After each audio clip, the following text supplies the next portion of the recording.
ایک ایسا علاقہ جو دہائیوں سے حقوق کے لیے پکار رہا ہو، لیکن ہر بار اس کی آواز کو نظر انداز کر دیا جائے۔ وسائل ہوں، ترقی ہو یا شناخت، سب کچھ اپر پنجاب تک محدود اور جنوبی پنجاب کے لیے صرف وعدے اور تقریریں۔ کیا یہ انصاف ہے؟ کیا صرف اسی لیے کہ ہم ایک الگ زبان بولتے ہیں ہمیں دوسروں سے کمتر سمجھا جائے؟ کیا یہ ریاست سب کے لیے برابر ہے یا صرف چند شہروں کی جاگیر بن چکی ہے؟ کیا سرائیکی صوبہ بننا چاہیے؟ اور اگر بننا چاہیے تو یہ خواب کب شرمندہ تعبیر ہوگا؟ اگر آپ اپنے علاقے، اپنی زبان اور اپنے لوگوں سے مخلص ہیں تو یہ ویڈیو آپ کے لیے ہے، کیونکہ یہ صرف مطالبہ نہیں بلکہ بقا کی جنگ ہے۔ السلام علیکم ناظرین، میں جعفر لغاری ہوں، آپ میرا یوٹیوب چینل دیکھ رہے ہیں۔ ناظرین، پاکستان کے سب سے بڑے صوبے پنجاب میں طویل عرصے سے ایک سوال گونج رہا ہے، کیا سرائیکی صوبہ بننا چاہیے؟ اور اگر بننا چاہیے تو آخر آج تک کیوں نہیں بن سکا؟ سرائیکی علاقے کے لوگ دہائیوں سے شکایت کرتے آ رہے ہیں کہ وسائل کا استعمال، ترقیاتی منصوبے اور توجہ صرف اپر پنجاب کو دی جاتی ہے، جبکہ جنوبی پنجاب کو یکسر نظر انداز کر دیا جاتا ہے۔ سوال یہ نہیں ہے کہ محرومیاں ہیں یا نہیں، سوال یہ ہے ان محرومیوں کا حل کیا ہے؟ کیا الگ صوبہ ہی وہ راستہ ہے جس سے انصاف ممکن ہو سکے گا؟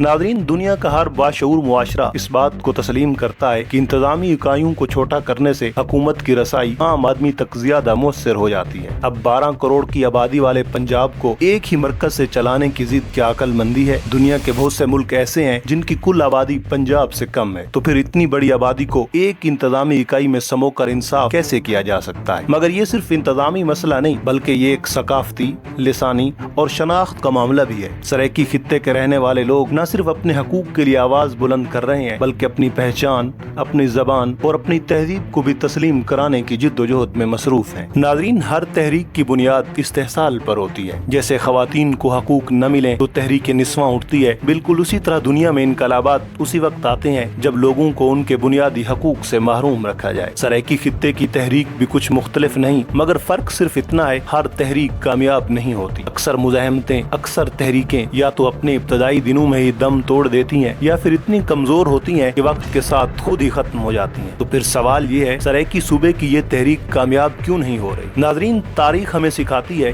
کسی بھی تحریک کے پیچھے دو بنیادی عناصر ہوتے ہیں۔ نمبر 1، قیادت۔ اگر قیادت اہل ہو، یعنی قیادت ان لوگوں کے ہاتھ میں ہو جو علم رکھتے ہوں، قانون، سیاست اور سماج کا فہم بھی ہو اور ان سب چیزوں سے بڑھ کر ذاتی مفاد سے بالا تر ہوں، تو تحریکیں دیر پا ہوتی ہیں۔ دوسرا، تحریک کو اس انداز میں چلایا جائے کہ معاشرے کی خاموش اکثریت آپ کے ساتھ ہو، اور یہ تبھی ممکن ہے جب آپ سچ بولیں، انصاف کی بات کریں اور جذبات سے زیادہ دلیل سے کام لیں۔ اب سوال یہ ہے، کیا سرائیکی تحریک ان دو اصولوں پر پورا اترتی ہے؟ اگر ہم ایمانداری سے دیکھیں تو ہمیں نظر آتا ہے کہ تاج محمد لنگاہ کے بعد تحریک کی قیادت میں فکری و علمی گہرائی رکھنے والے لوگ نہ ہونے کے برابر ہیں۔ شاعر، ادیب اور جذباتی نعرے لگانے والے تو بہت ہیں، مگر کوئی ایسا شخص جو دلیل، آئین، قانون اور سیاسی حکمت عملی سے یہ جنگ لڑے، وہ شاید موجود ہی نہیں۔ قیادت کا فقدان کسی بھی تحریک کی سب سے بڑی کمزوری ہوتی ہے، اور یہی اس تحریک کے ساتھ بھی ہو رہا ہے۔ پھر ایک اور بڑی رکاوٹ یہ ہے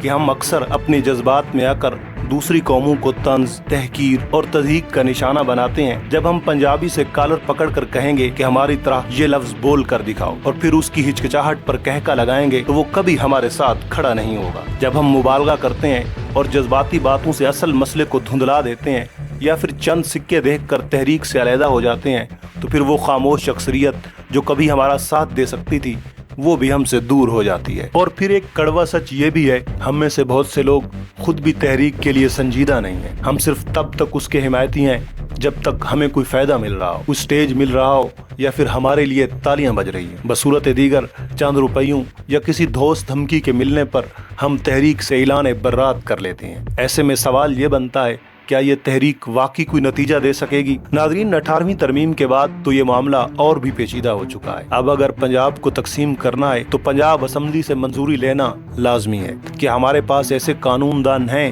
جو وہاں جا کر عینی نکات سے یہ بات منوا سکیں؟ کیا ہمارے پاس ایسے سیاسی ماہرین بھی ہیں جو لاہور، راولپنڈی اور فیصل آباد کی بیوروکریسی کے سامنے